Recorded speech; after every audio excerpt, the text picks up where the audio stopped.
Hi guys. അപ്പോൾ ഇന്ന് രാവിലെ തന്നെ ഞാൻ മൂഡ് ഓഫ് ആണ്. കാരണം മലപ്പുറത്തുമാണ് 1 മാസത്തിന് ശേഷം. അപ്പോൾ പെട്ടെന്ന് പോകുന്നുണ്ട് ഒരു വിഷമം. പക്ഷെ പോയിട്ടാണെങ്കിൽ നമുക്ക് തിങ്കളാഴ്ച ഇങ്ങനെ വരികയും ചെയ്യും. കാരണം അവിടുത്തെ സാധനങ്ങളെല്ലാം എടുക്കാൻ വേണ്ടി പോവാണ്. അങ്ങനെ അവനെ രാവിലെ റെഡിയൊക്കെ ആക്കി റെയിൽവേ സ്റ്റേഷനിൽ കൊണ്ടുവിട്ടു. അപ്പോൾ കൊച്ചുണ്ണിയും വന്നിട്ടുണ്ടായിരുന്നു. അപ്പോൾ അവർ രണ്ടുപേരും കൂടാണ് പോകുന്നത്. കാരണം കുറേ സാധനങ്ങളും ഉണ്ട്. പിന്നെ നമ്മുടെ വണ്ടി എടുക്കാനുണ്ടായിരുന്നു. പിന്നെ രാവിലെ ഇപ്പോൾ അമ്മണി വന്നിട്ടുണ്ടായിരുന്നു. പിന്നെ ഇന്ന് രാവിലെ അമ്മണിയാണ് എനിക്ക് ദോശയെല്ലാം പിച്ചി തന്നത്. അവൻ പോയോണ്ട് അമ്മണി അതെല്ലാം പിച്ചി തന്ന് വാരത്തുനിന്ന് ഫുള്ള് തീറ്റിച്ച് വെള്ളവും കുടിപ്പിച്ചിട്ടാണ് വിട്ടത്.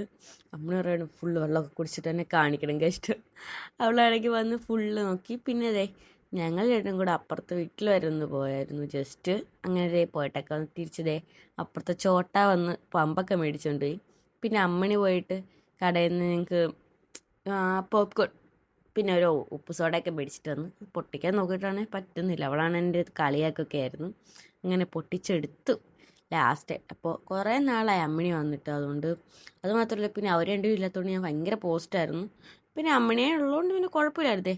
അവളാണ് എന്ത് കിട്ടിയാലും ഫസ്റ്റ് കൊണ്ട് കൊടുക്കുന്ന വക്രോനാണ്. അങ്ങനെ അവനും കഴിച്ചു. ഇപ്പോൾ ഞങ്ങൾ രണ്ടുപേരും കൂടെ ഉച്ചയൊക്കെ ആയപ്പോഴത്തേക്ക് ചോറുണ്ട്. അങ്ങനെ ഒരു കക്കാത്തോരനും മീൻകറിയും അതുപോലെ തന്നെ ചീനിയും പച്ചടിയൊക്കെ കൂട്ടി കഴിച്ചു. രാത്രി ആയപ്പോഴത്തേക്ക് കടയിൽ നിന്നാണ് ഫുഡ് മേടിച്ചത്. കാരണം അവരില്ലാത്തതുകൊണ്ട് കഴിക്കാനൊന്നും ഒരു മൂഡിൽ വന്നിട്ട് എന്തൊക്കെയോ കഴിച്ചു. അപ്പോൾ ഇന്നത്തെ വീഡിയോ ഇത്രയുള്ളൂ. ലൈക്ക് ചെയ്യുക, സബ്സ്ക്രൈബ് ചെയ്യുക. ടാറ്റാ.